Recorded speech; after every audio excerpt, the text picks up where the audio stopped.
Então, continuando as intercorrências na gestação, outra complicação é a incompetência cervical. Essa incompetência cervical, gente, é uma das intercorrências que aumenta o risco de aborto. E o que é essa incompetência cervical? Cervical, ele se refere ao colo do útero. Então, a criança vai ser desenvolvida aqui no útero, ou dentro do útero, e o canal fica aqui.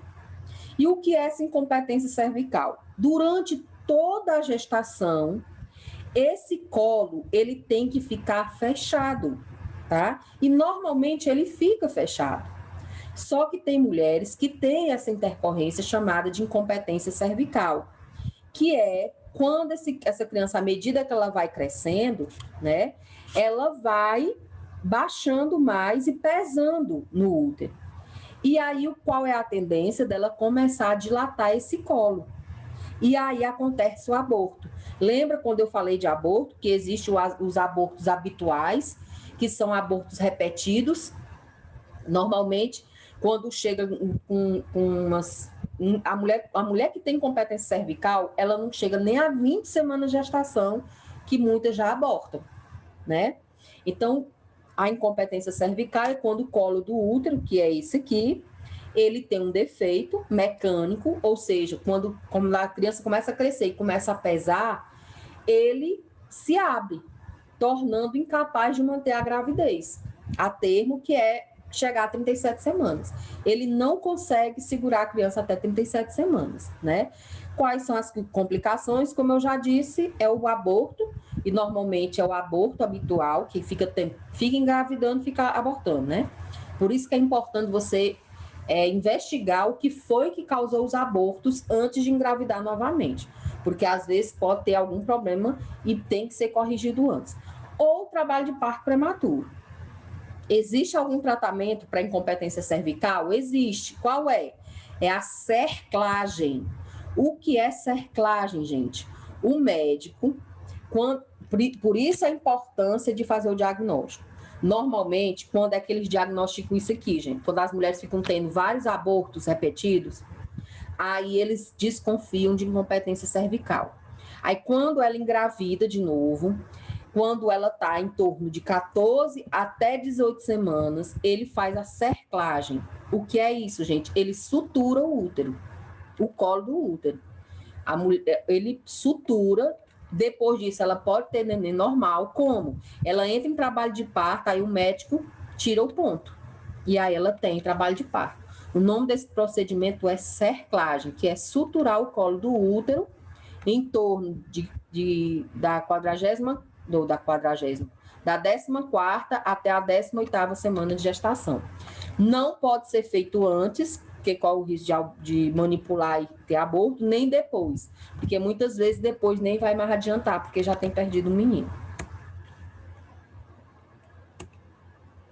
Outra complicação que ocorre durante a gestação, gente, é a infecção urinária. A infecção urinária é muito frequente entre a gestação, em torno de 17% a 20% das mulheres tem complicações decorrentes da infecção urinária.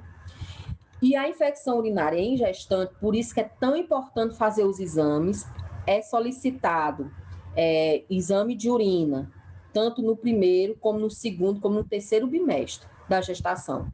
Isso se tiver tudo normal. Ela tem que fazer, no mínimo, 3 exames de urina para saber se tem infecção urinária.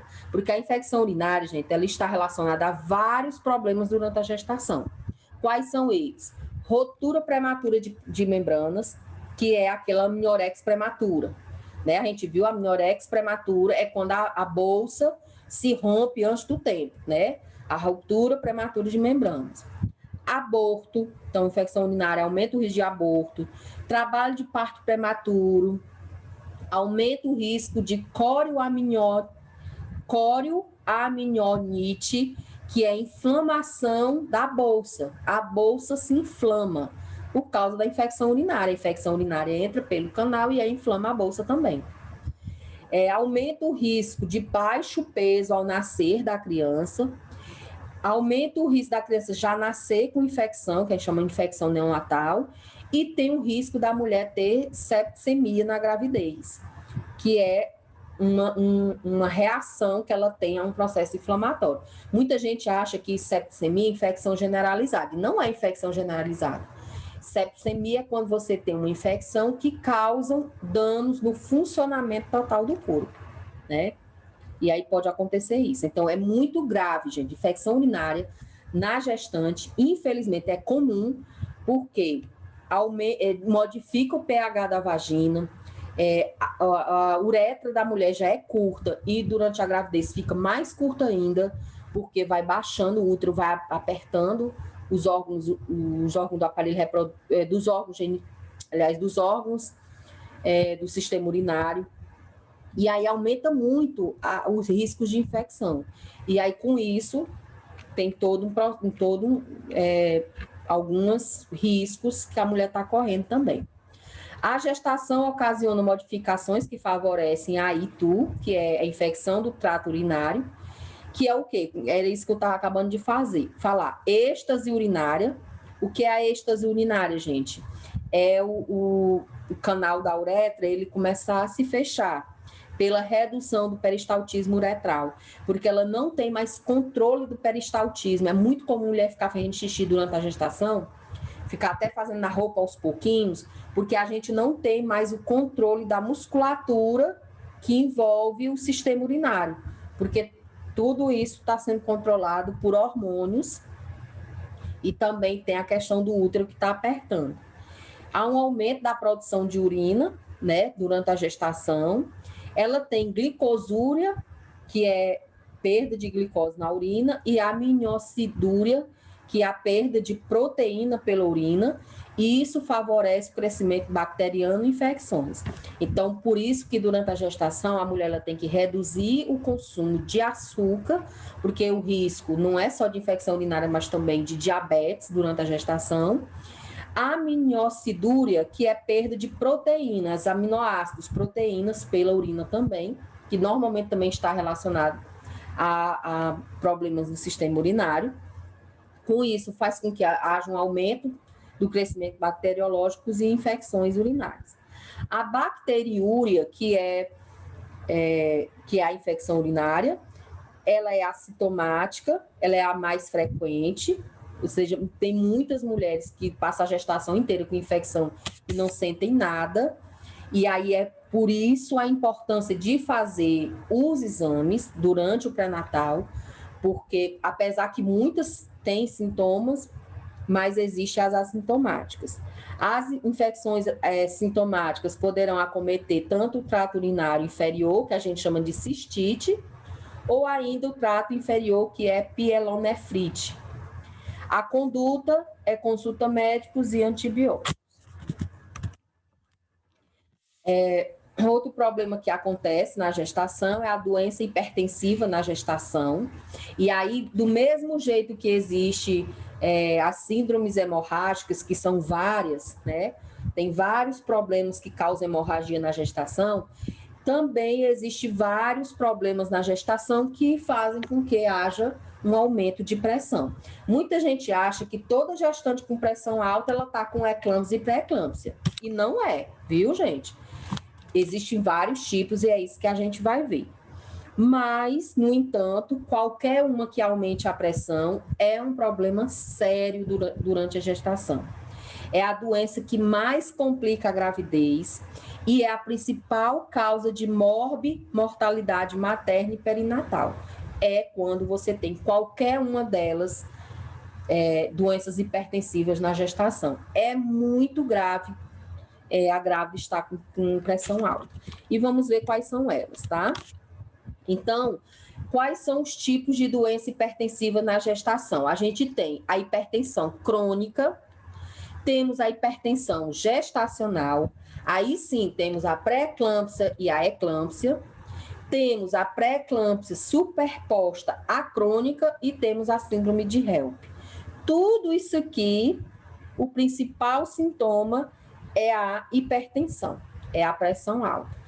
Qual é a diferença? Isso também despenca em prova de concurso absurdamente, e vocês têm que saber. E vai cair na minha prova também. Então, o que é uma hipertensão crônica, gente? Normalmente, hipertensão crônica são aquelas gestantes que já tinham pressão alta antes, entendeu? Mas existem mulheres com hipertensão crônica que não tinha antes, às vezes é porque ela não tinha diagnosticado. Nunca tinha verificado como era que ia saber, entendeu? É tipo isso. Então, a hipertensão crônica na gestação é quando ela tem hipertensão antes de 20 semanas de gestação ou além de 12 semanas após o parto, sem proteinúria. Vou explicar aqui. Qualquer gestante que tenha pressão alta antes dela fazer 20 semanas de gestação, a gente chama de hipertensão crônica. Ou se ela apresentou hipertensão depois que ela ganhou o menino, depois de 12 semanas que ela ganhou o menino, é que ela apresentou a pressão alta. Então, a gente chama hipertensão crônica, desde que não tenha proteinúria. O que é proteinúria, gente? É perda de proteína pela urina. E como é que ela vai saber? Só fazendo o exame de urina, o sumário mesmo, aquele normal. Se ela fizer o sumário de urina e não tiver proteinúria, ou seja, ela não está eliminando proteína pela urina, porque não é normal a gente eliminar. Não é bom a gente eliminar. Então, se ela não estiver eliminando, ótimo, ela só tem hipertensão crônica. De todas, é a menos ruim, tá certo? O que é hipertensão gestacional? A hipertensão gestacional é aquela gestante que apresenta pressão alta depois de 20 semanas de gestação, sem proteinúria, entendeu? Ela, até 20 semanas de gestação, verificava a pressão estava normal. Depois de 20 semanas de gestação, foi que apresentou a pressão alta, tá? Fazia os exames de urina, não tinha proteinúria, entendeu? Ganhou o menino, depois de 12 semanas de que ela ganhou o menino, né? Depois que ela ganhou o menino, em poucos dias verificar de novo e não tinha mais pressão alta. Ou seja, é o que a gente chama de hipertensão gestacional. Hipertensão crônica, ela tinha pressão alta antes de 20 semanas e depois que ela teve o menino, passou de 12 semanas, continua com pressão alta, mas não tem proteinúria. Não está eliminando proteína pela urina. Gestacional, ela é o contrário. Ela veio apresentar pressão alta depois de 20 semanas de gestação. Também não tem proteinúria. Só que ela normaliza a pressão antes de completar 12 semanas. Ou seja, é tudo ao contrário da crônica. A única coisa que as duas têm em comum é o quê? Que nenhuma tem proteinúria. Nenhuma elimina proteinúria.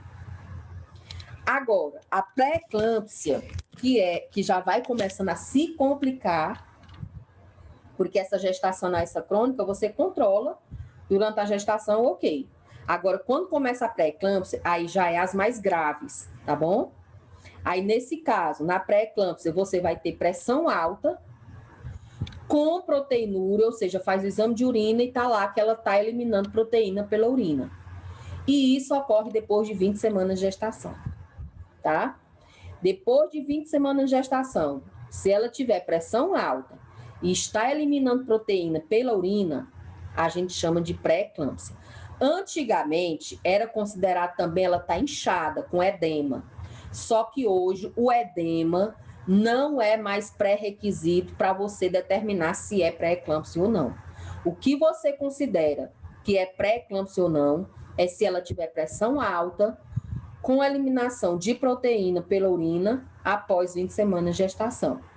E o que é eclâmpsia, gente? A eclâmpsia é tudo isso da pré-eclâmpsia, que é pressão alta, é eliminação de proteína após 20 semanas de gestação, mais convulsões. Aí é que é bem mais grave, tá bom? Então, a eclâmpsia é a pré-eclâmpsia mais a convulsão. O que é a pré-eclâmpsia superposta à crônica? Como o próprio nome já está dizendo, é como se juntasse a crônica com a pré-eclâmpsia. Ou seja, a mulher ela vai ter hipertensão, que é a pré-eclâmpsia, vai ter proteinúria, que também é a pré-eclâmpsia, aí ela vai ter outras complicações decorrentes da pressão que ela já tinha crônica, que é trombocitopenia. O que é trombocitopenia, gente? É uma diminuição das plaquetas. As plaquetas são as células do sangue que são responsáveis por deixar o sangue viscoso. O correto é que nem o sangue seja fino demais, nem que o sangue seja grosso demais. Então, as plaquetas é que deixam o sangue na textura correta. Se as plaquetas estiverem muito altas, o que é que acontece? O sangue fica muito grosso. Aí é quando você tem trombose, entendeu? Quando você está com as plaquetas baixas, você está com sangue muito fino, aí corre o risco de hemorragia. Aí quando está muito fino, a gente chama de trombocitopenia, que é a diminuição das plaquetas. Além disso, ela fica com problemas no fígado. A mulher começa a ter danos no fígado, o fígado começa a não funcionar direito, tá certo? Tudo isso após 20 semanas de gestação, tá? Isso é a pré-eclâmpsia superposta à crônica. Mas existe ainda outra pior, que é o que a gente chama de síndrome de HELP. Por que é síndrome de HELP, gente? É porque aqui são as abreviações em inglês de todos os sintomas que ela tem nessa síndrome, que é a hemólise. O que é hemólise, gente? A destruição das células do sangue. Aqui ela já está no sinalmente. Uma pessoa que entra em síndrome de HELP na gestação, aliás, síndrome de HELP é na gestação, óbvio. Uma mulher que desenvolve síndrome de HELP é um quadro gravíssimo, tanto para ela como para a criança, tá? Então, ela vai ter hemólise, que é destruição das células do sangue. Ela vai ter elevação das enzimas hepáticas, ou seja, o fígado dela vai fazer esse exame, que é um exame de sangue, para a gente ver. São 2 enzimas que a gente verifica para saber se o fígado está funcionando normal, que é o TGO e TGP. Um exame que a gente faz é de sangue, para avaliar a função renal, TGO e TGP, essas 2 enzimas. E vai estar alteradas. Isso significa dizer que o fígado dela já está sem funcionar, já está parando. E ela vai ter plaquetopenia, que é a mesma coisa de trombocitopenia, diminuição das plaquetas. Então, ela vai entrar em quadro de hemorragia. Então, a pior dela é a síndrome de HELP. Então, tudo isso são desencadeados por pressão alta. Cada uma, você tem que entender a diferença de cada uma, tá? A síndrome de HELP é a pior consequência de todas, principalmente da eclâmpsia, tá bom? Então, tem a crônica, que é a hipertensão antes de 20 semanas de gestação. Normalmente são aquelas mulheres que já tinham pressão alta antes de engravidar. E que mesmo depois de ganhar menino, continua com a pressão alta, mas não tem proteinúria. Gestacional, ela só tem pressão alta depois de 20 semanas de gestação, sem proteinúria, e antes de completar 12 semanas, a pressão normaliza. O pré-eclâmpsia, a outra coisa que eu queria só falar, eclâmpsia e pré-eclâmpsia, gente, o que é que acontece? Por que tem mulheres que desenvolvem a pré-eclâmpsia e a eclâmpsia? Na verdade, o nome dessa doença não é nem pré-eclâmpsia nem eclâmpsia, é toxemia gravídica. O que é a toxemia gravídica? Ninguém sabe por quê, mas as mulheres, durante a gestação, depois de 20 semanas de gestação, elas começam a produzir umas toxinas que faz com que haja um aumento da pressão. Aí o nome da doença é toxemia gravídica. E a toxemia gravídica desencadeia a pré-eclâmpsia e a eclâmpsia. E só resolve, gente, é impressionante, só resolve quando você tira o menino. Parece que o menino é que é responsável pela mulher estar produzindo essas toxinas. Na hora que tira o menino, aí começa a tudo normalizar. Por isso que nos casos de pré-eclâmpsia e eclâmpsia, é a antecipação do parto, viu? Então, na pré-eclâmpsia é a hipertensão, aí tem a proteinúria após 20 semanas de gestação. A eclâmpsia é a pré-eclâmpsia com a convulsão, então é um quadro mais grave. A pré-eclâmpsia superposta à crônica é quando a mulher que já tinha pressão alta antes de engravidar e aí ela desenvolve a pré-eclâmpsia junto, né? É óbvio que uma pessoa que já tem pressão alta e engravida, as chances dela ter as complicações é bem maior. E aí é justamente essa pré-eclâmpsia superposta à crônica, que ela vai ter a pressão alta, que ela já tinha, só que ela vai ter proteinúria, diminuição das plaquetas, o fígado começa a parar, né? Tudo isso depois de 20 semanas de gestação. E a síndrome de HELP é o pior quadro, que é quando ela vai ter hemólise, que é destruição das células do sangue, o fígado começa a parar e ela vai ter uma diminuição das plaquetas, entrando numa hemorragia. Qual é o encaminhamento de cada uma? Quando é hipertensão crônica, que é aquela que ela já tinha, e a gestacional, que não é tão grave, assim, mas não é, é menos ruim, ela é encaminhada para pré-natal de alto risco, tá? Já as outras, que é pré-eclâmpsia, eclâmpsia, pré-eclâmpsia superposta à crônica, ou seja, a mulher tinha uma pressão alta antes, né? Tinha a crônica, e desenvolveu pré-eclâmpsia.